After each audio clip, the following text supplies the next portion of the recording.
For joining us. I think everybody would rather hear from you guys than from me, so I'm excited about this. I'm going to just mention each person and then maybe ask them to say something about themselves. So Bernard Lutmer from Podium, Oren Turk from Pine Mount, Mike Petrosky from Profile, and Penny Kaufman from Resident. Got that right? Yep. So maybe if you want to start, just tell us a quick background. Sure. So you saw a bunch of our deals up there. So we're World-Class Partners, formed in 2016. We have a total of 7 with Cranson Capital, with 15 in total, and about 6.5 billion square feet in our pipeline. What Devin didn't mention was the core strategy for us is buying income properties with sufficient cash flow and kind of income value. So all the properties that we have are supported by existing income, and our kind of value add strategy is the development. So that's our story. Yeah, that's great. I'm Mike Petrosky. I'm principal at Profile. We like to consider ourselves the missing middle specialists. Our kind of niche right now is kind of focusing on the infill townhome guideline in Toronto, specifically right now in the Scarborough neighborhoods. We like to consider ourselves also the LMNOP of the industry. So not only just the missing middle, but it's the part in the middle of the stack that people seem to forget a lot. So, and that's kind of just our business plan going forward. Oren Turk, Pine Mountain Developments. Our focus is purpose-built rental in and around the GTA secondary markets. We think these are exciting opportunities. We're trying to be the missing middle as well, but it seems like Mike might have taken that. You might have taken the crown from us already. Bernard Lutmer from Podium Developments. We are primarily a rental developer with a specialization in student housing, but we've also done some condo projects as well with Cranson. Great. So I guess we talk a little bit about some of the challenges in the market today, and I want to kind of give the floor to you guys and kind of let us know what you guys see as kind of the biggest challenges and how you're dealing with them. So Bernard, do you want to maybe get us started? Sure. I mean, I can start. We experienced a huge challenge with the construction costs increasing over the last 5-6 years. I think it's about 76% increase in construction costs, which of course on our particular deal with Cranson, we got squeezed where we sold the property and then costs escalated very rapidly. So that was very challenging, and a lot of developers, I think, had to cancel projects altogether, had to go back on the contracts with their purchasers. We were able to finish the project, but it was very challenging for sure. Yeah, for sure. You guys also seeing the same sort of thing? In terms of our end too, is my whole shtick is the competency crisis when it's dealing with from the person level, mainly the city, but also on the consultant level, and then on the trade side, we find a lot better meritocracy in terms of in real time you get to see what's going on better, where there's no accountability when it deals with the city, and then with consultants, there's limited accountability. So all those things, like say construction cost, that's the later phase, but the beginning part dealing with the entitlements, like, there's certain words I won't say, but there's certain individuals at the city that deserve a lot of credit to the current issue, which I like to think it's because a lot of them are just incompetent rather than what's going on. That's kind of my biggest right. When you get through the first part and you plan properly and you acquire correctly, construction costs are increased, you're going to deal with all those issues, but at least if you manage to get 7 out of 10 of that first hurdles, then you're probably going to end up well in the end. So that's... I mean, you say problems or issues or hurdles. I mean, where do you start? I mean, construction costs is the perfect one, but to Mike's point, I mean, there's slowdowns in the city, slowdowns with being purpose-built rental. I think Bernard can attest to this. CMHC can be very time-sensitive or time-consuming process as well. We've been at the process for a while. So to Mike's point, a lot of front-end delays from the city, front-end delays from a financing point of view can really put a squeeze on some of these projects. And it's a challenge trying to push those through and finding sort of pathways in the city to expedite that process.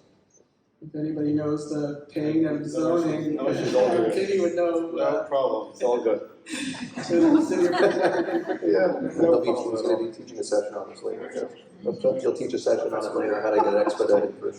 Listen, part of, obviously, we'll talk about probably land valuations and all that, so we can get into it, but clearly we're facing all the same issues.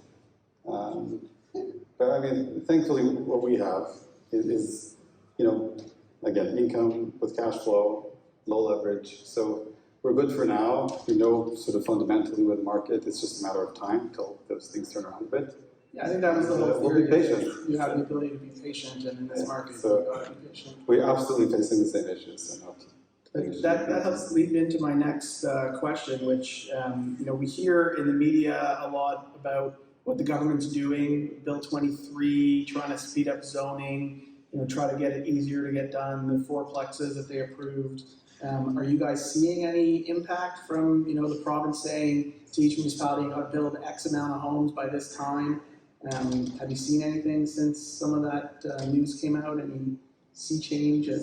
You had a graph on there that showed the gap between what needs to be built versus what's, so no, not really. I think we're seeing now some changes.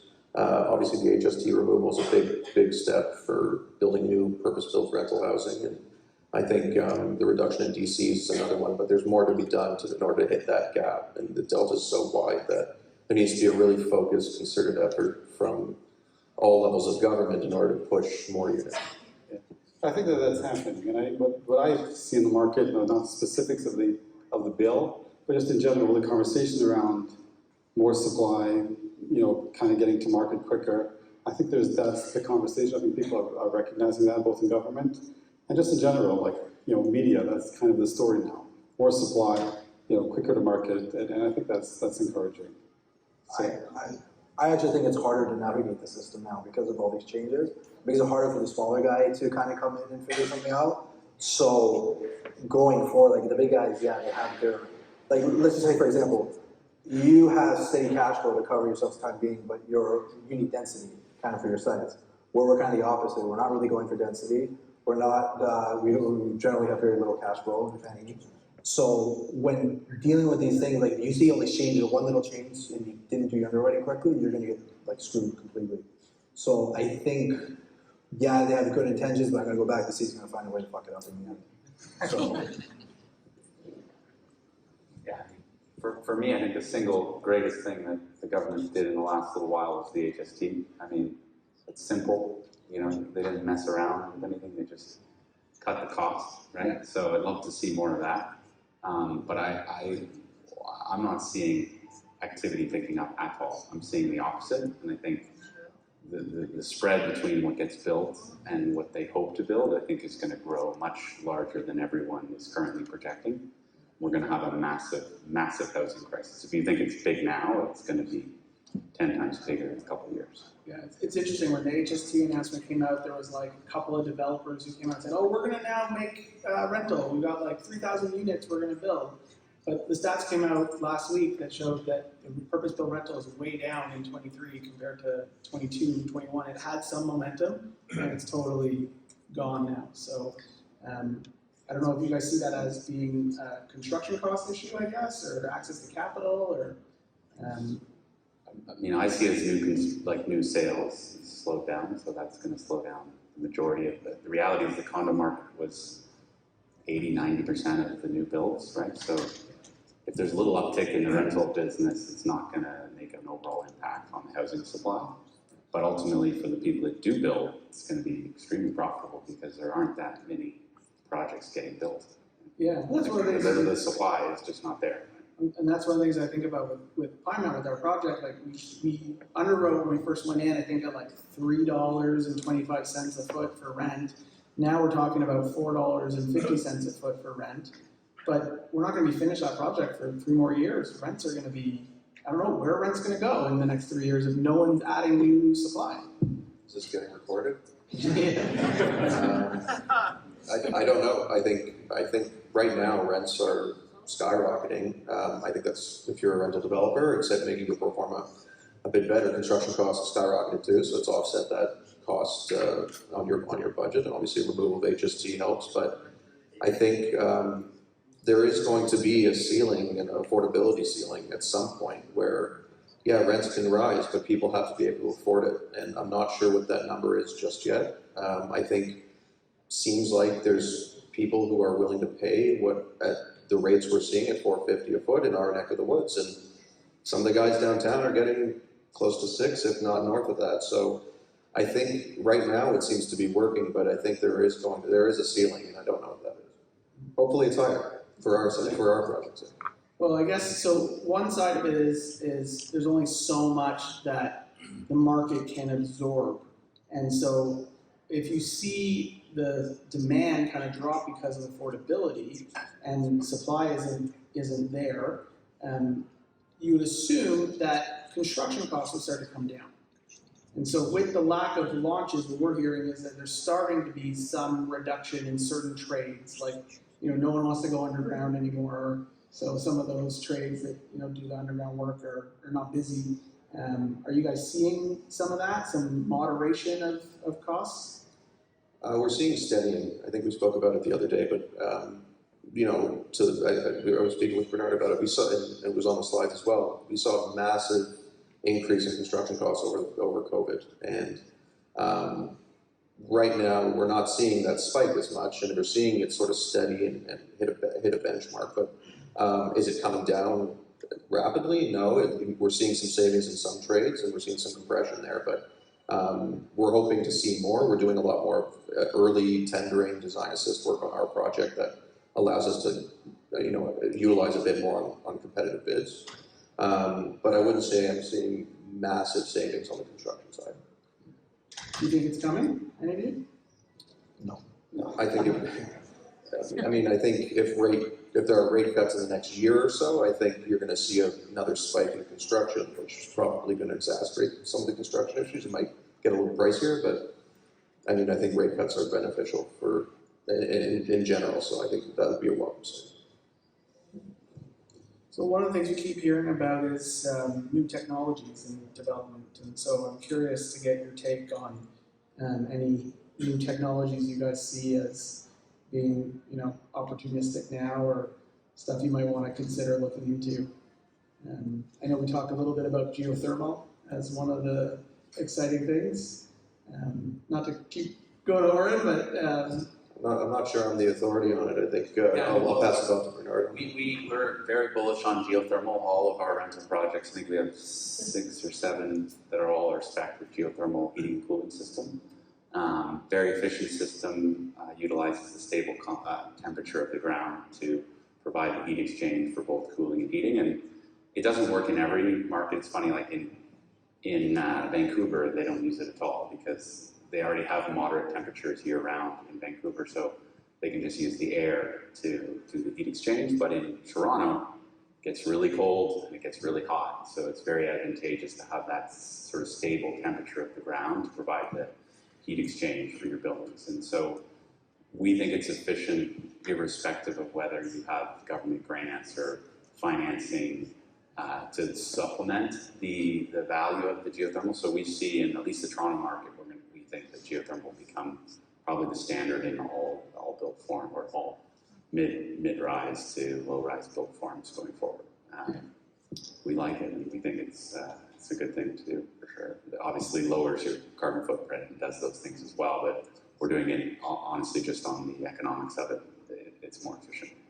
yeah, and then I guess you get to charge the utility to the tenants, so there's an ongoing cash flow that you can capture as well.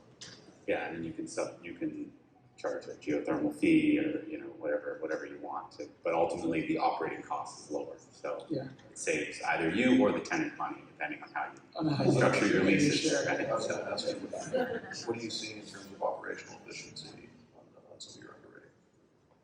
The geothermals were ultimately, it's slightly more expensive to put in, but it's bringing your cost down significantly, offsetting that cost. It's worth doing.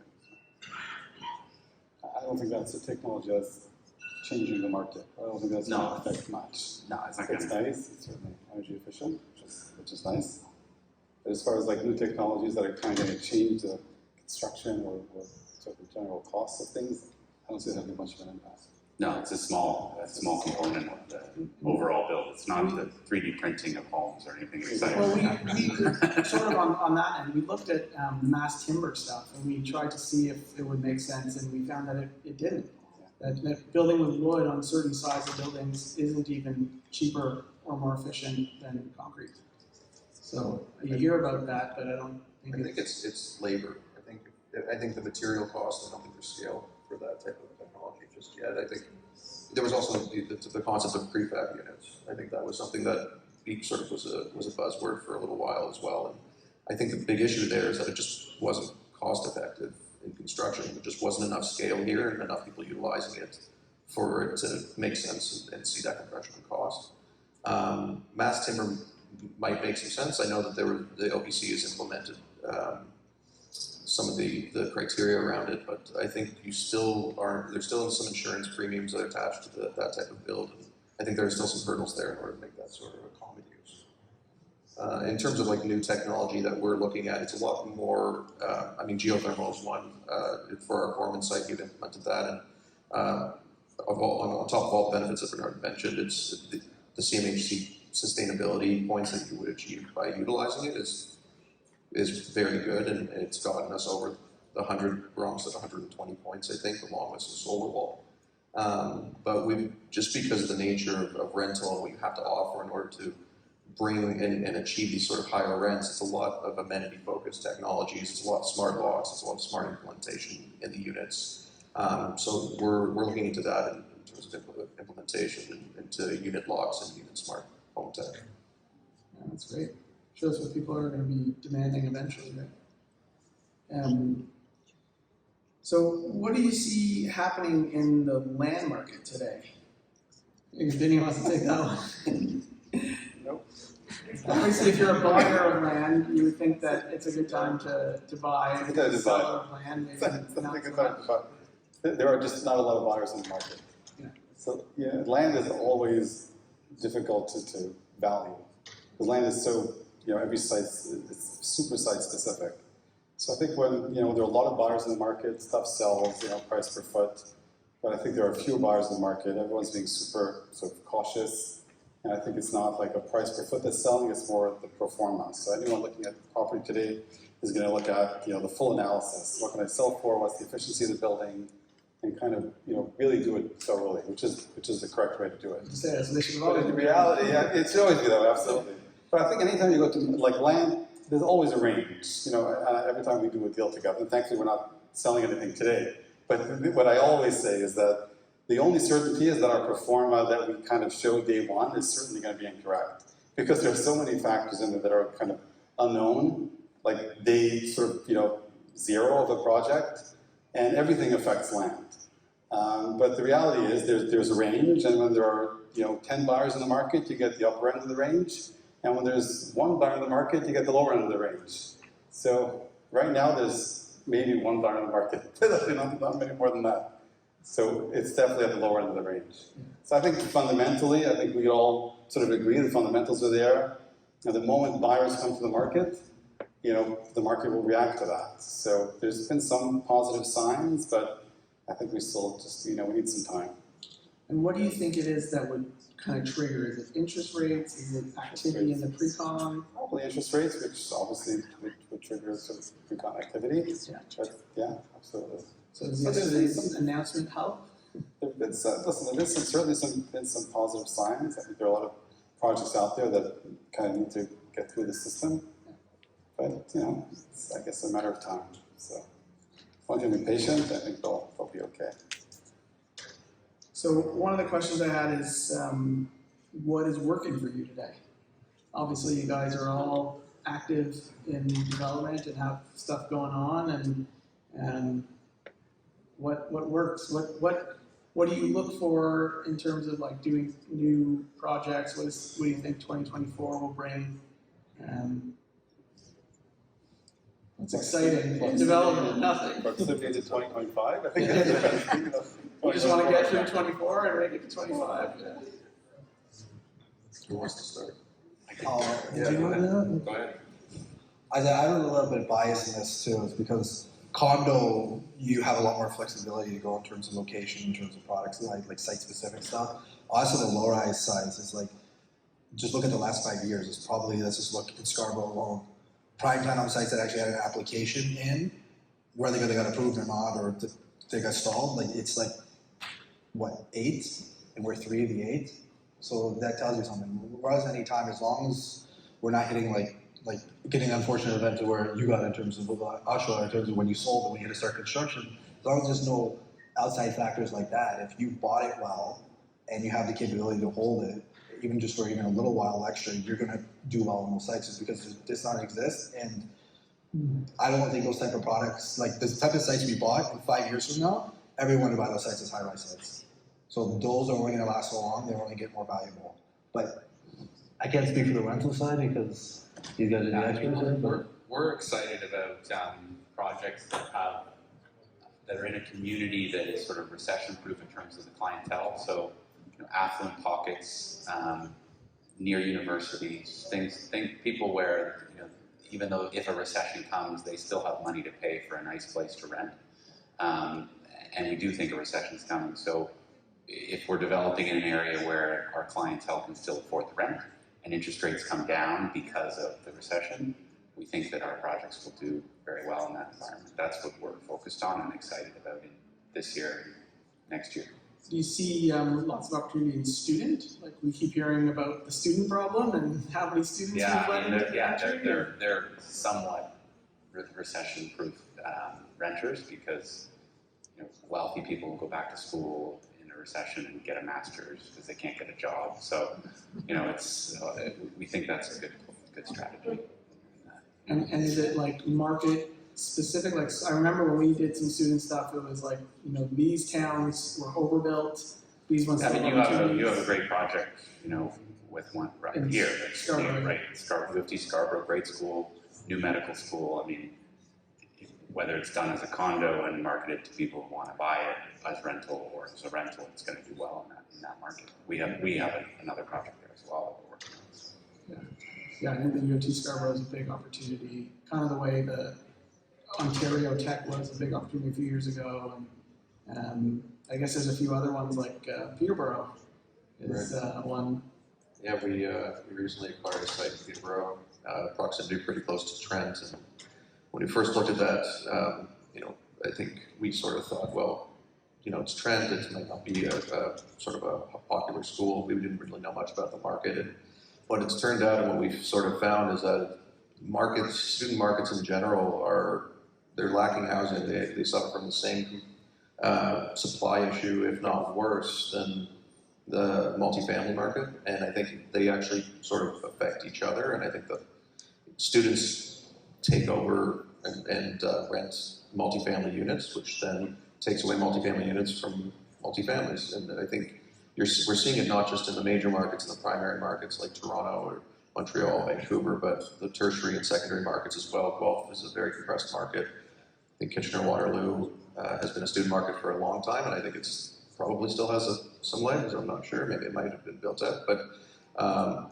tertiary markets are starting to see this. There's a lot of over-admission, a lot of new students, and a lot of those new students are going to need housing first year, second year, and upper year.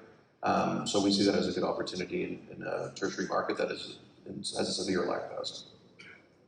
actually, when you go to these tertiary markets, you go to the school, so you talk to the admission staff and everything too, right? Is it common between all the different tertiary markets the same issues, or is there? So we're finding, just based on our discussion with just different, let's call Peterborough tertiary on call, that it's the same problem. Universities in general over-admit because at the end of the day, I think it's a good business. It's nice to have more students, and I don't want to sit up here and pretend I'm the student expert. I think Bernard is probably that guy for this, but I think from our research based on the site, we look at it and we say, okay, there's a housing crisis, the school knows it, the city knows it, there is a push and a need for new housing in these markets. And so to answer your question, yeah, I think it's a common theme. Schools like to admit more students, and housing is always, and as we've seen with the city of Toronto, and really Canada in general, is that admit as many people as you can, housing becomes an afterthought, and then we try to deal with that later. we're sort of seeing a similar theme, at least from our research. So the last kind of question that I had was, we talk a lot about the doom and gloom of, the current market and construction costs and interest rates and everything. But obviously you guys are all in the business for the long run. And we talked a lot about how much housing we need to be built over the next 10 years for the population growth. So I kind of want to get each of you to tell me what your long-term view is and how you're feeling about Ontario GTA, or if you're taking off and want to build in Nova Scotia or Texas. What's your thoughts on long-term sort of Ontario GTA? I'm a little jealous of his portfolio. I think I'm gonna do a little, just the fact that you have scale and stuff has progressed along enough, and just based on location, again, today timing is different, let's say 2 years from now, too, right? I think those sites are gonna be even more valuable than what you're underwriting them at. But yeah, I think if you have inventory, I think you're gonna do well, and if you have, and you're able to hold on to it because of your cash or something like that, those I think are the real kind of generational plays that you can put it on. If you can hold on, you can do a site at a time, and yet you can be flexible and stuff. Those I think you're going to do well. So the long run in terms of the market, what is it? 500,000 people coming in this year, 300,000 going to Ontario.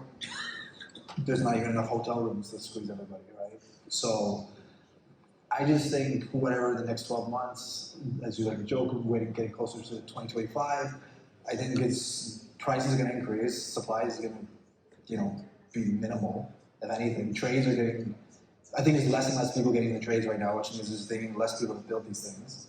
So the more you're able to supply, I think those are the people who are going to do well. So again, we're here at the conference, we had available capital and available opportunity. I think the next 12, 18 months, even if you're saying, oh, that's 22 pricing, it's 21 pricing, in 25, 26, you're going to be, you're going to wish you got that type of pricing. So I think on a land basis, where you are and we are too, I think on current investments, we're going to do fine if we're able to acquire the same assumptions and be conservative with assumptions. I think just everyone here on this panel is going to do well. So that's kind of the general thesis, I think. I think GTA is good in terms of growth for the next 10, 12 years. Macroly, I think the city is just another mess, but that's just always going to get into a problem. If you know how to navigate those systems, you're going to do well, because approvals are going to go lower and lower every year. So I love Scarborough. yeah, so Just the idea that you're 3 of 8 projects there. we're there 5 years. I think you're 1 or 2 Scarborough projects. No, for townhouse, for townhouse, Oh, let's for say. townhouse. For townhouses. There's so- just not a lot happening, and there's a lot of space there. Scarborough and Etobicoke, I feel like, are 2 areas of the city Yeah. that there's opportunity for. Well, and another thing I know too is, of those other ones, on average, we acquired about, I think it's 75 or 80% less on the price per square foot than all the comps. And that's full Scarborough we're talking. A recent site was bought by a big developer, we paid $200 a foot. Huntingdale, that same site was just literally the same design, we paid $100 a foot. So. But we used to always say location, location, location. We used to for the first 10 years that I was in this business, we were looking only up Yonge Street, downtown core, Bayview Village, certain pockets. If you would have come to me in 2017 and said I want to do something deep in Scarborough, I would have laughed at you. Today, I think Scarborough and Etobicoke are 2 of the best markets. And for that product, I wouldn't go build a 50-story tower, in Etobicoke, but if you can build, what's that? You're doing that too. Yeah, people are doing that, but I think I think there's a sweet spot somewhere between 80 and 100 units where you can really do really well on the info stuff in those. And you just can't scale it to the level with the condo site, you get 500 units. Yeah. You can scale it 2 sites, but on a profitability perspective, I think there's a lot more benefits, I think, compared to other product types in other neighborhoods. Because anything in the city, low rise, and you're I guess in today's dollars, $1.2 million or less, it's just not going to exist.